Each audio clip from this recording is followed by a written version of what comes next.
Section 1. The Idol and the Storm Setting the Stage. Davis, California. A town that seems to have been plucked straight out of a storybook, where the days are long, the skies are clear, and the air is filled with the scent of blooming flowers. A town known for its bikes, its books, and its brilliant minds. Here, the rhythm of life is dictated by the gentle hum of bicycle wheels and the soft rustle of pages turning in countless books. It's a place where intellectual curiosity thrives and where the pursuit of knowledge is a way of life.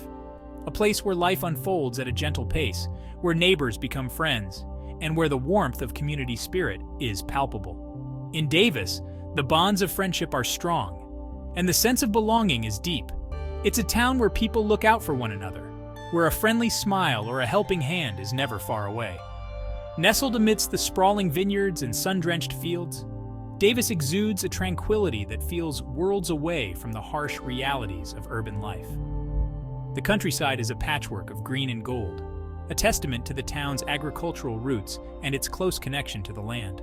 It's a place where children chase fireflies under the vast California sky, where farmers' markets brim with fresh produce, and where the scent of freshly brewed coffee from local cafes mingles with the sweet perfume of blooming jasmine. The simple pleasures of life are cherished here, and every moment is an opportunity to savor the beauty of the world around us.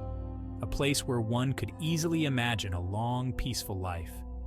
The serene landscapes and the gentle pace of life create an environment where dreams can flourish and where the future seems bright and full of promise. But on a fateful spring night in 2014, this idyllic tranquility was shattered.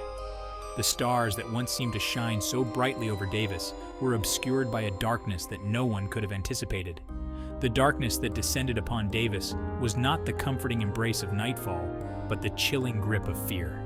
It was a fear that seeped into every corner of the town, casting long shadows over the once bright streets and filling the hearts of its residents with dread.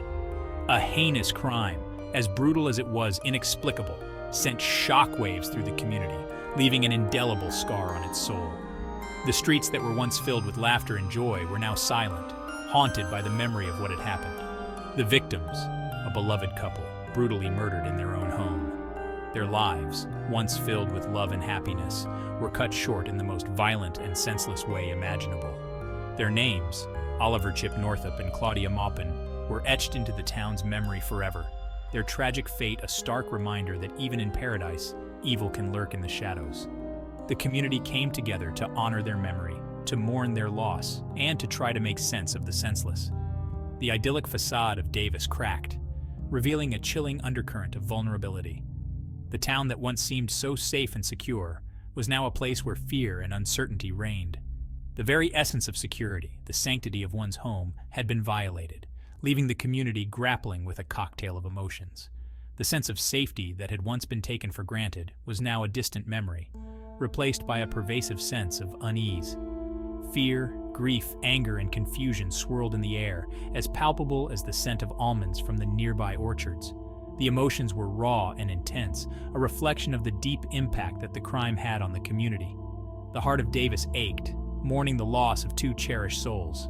The candlelight vigil was a poignant reminder of the love and respect that the community had for Oliver and Claudia, and a testament to the strength and resilience of the human spirit. The tranquility of Davis was no more. The sun that once set over a peaceful town now cast long shadows over a community in mourning, a stark reminder of the darkness that had descended upon them. In its place, a silence thick with disbelief, a shared sense of vulnerability that whispered in the wind rustling through the trees. The once familiar sounds of daily life were now replaced by an eerie stillness, a reflection of the profound impact that the crime had on the community. The town, once a sanctuary, now felt exposed, the idyllic facade crumbling under the weight of a darkness it had never known. The sense of security that had once been a hallmark of life in Davis was now a distant memory, replaced by a pervasive sense of vulnerability and fear. Section 2, Davis mourns, a community united in grief. News of the murders spread like wildfire, each whispered word carrying the weight of disbelief and horror. It was as if the very air had been sucked out of Davis, replaced by a heavy cloak of grief. Neighbors gathered on porches, sharing hushed condolences and exchanging bewildered glances. How could such a thing happen here in their peaceful haven? The heart of Davis, once vibrant and full of life, seemed to skip a beat. The rhythm of bicycles rolling down shaded streets faltered. The laughter of children playing in the park faded into an unsettling quiet. The usual bustle of the farmer's market was replaced with somber whispers, the vibrant colors of fresh produce seeming dull under the cloud of sorrow. The community, known for its resilience and spirit, struggled to comprehend the sheer brutality of the crime. A collective gasp of pain resonated through the streets, echoing in the silence that followed. The murders of Chip and Claudia weren't just a news story, a tragic event in a far-off land. It was a deeply personal loss, a wound that cut deep into the heart of Davis. In the face of unimaginable tragedy, the people of Davis found strength in unity. They gathered, shoulders brushing, tears flowing freely, offering solace and support to one another.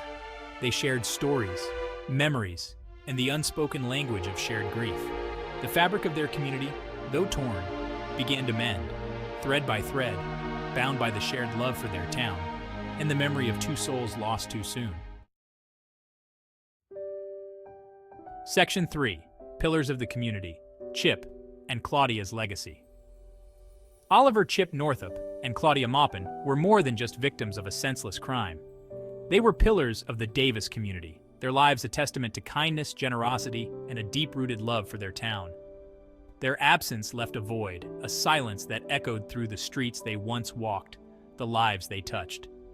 Chip, a beloved attorney and musician, was a familiar face at the Davis Farmers Market, his warm smile and infectious laughter brightening even the gloomiest of days. He was known for his quick wit, his love for a good story, and his unwavering willingness to lend a helping hand. Whether it was offering legal advice to those in need or serenading the crowd with his band, Chip had a way of making everyone feel seen, valued, and connected. Claudia, a vibrant spirit and devoted community advocate, had dedicated her life to making Davis a better place. As the executive director of the local housing authority, she worked tirelessly to provide affordable housing options for families in need. Her compassion knew no bounds, and her door was always open, offering a listening ear, a warm embrace, or a helping hand to anyone who crossed her path. Together, Chip and Claudia were a force of nature, their love for each other radiating outwards, touching the lives of everyone they met. Their home, a testament to their shared passions, was always open, filled with the aroma of Claudia's home-cooked meals, the sound of music, and the laughter of friends and family. They were the embodiment of community spirit, their lives intertwined with the very fabric of Davis. Section 4. The Night Terror Gripped Davis, A Timeline of Horror. April 12, 2014. A date forever etched in the annals of Davis's history, a grim reminder of the night terror cast its shadow over their peaceful town. The details, pieced together through painstaking investigation and the chilling testimony of neighbors, painted a gruesome picture of a crime that defied comprehension. The first sign that something was amiss came in the dead of night. A piercing scream, sharp and sudden, sliced through the quiet of the neighborhood, jolting residents from their sleep. It was a sound so out of place, so laced with terror, that it sent chills down the spines of those who heard it. Then silence. An eerie, unsettling silence that descended upon the neighborhood, amplifying the fear that had begun to creep into the hearts of residents. The silence stretched on, broken only by the distant barking of a dog and the rhythmic chirping of crickets, each sound seeming to heighten the tension that hung heavy in the air. The following morning, the horrifying truth began to unravel. A neighbor, concerned by the previous night's commotion and the unusual silence emanating from Chip and Claudia's home, decided to investigate. What they discovered sent shockwaves through the community. The front door, slightly ajar, revealed a scene of unimaginable horror.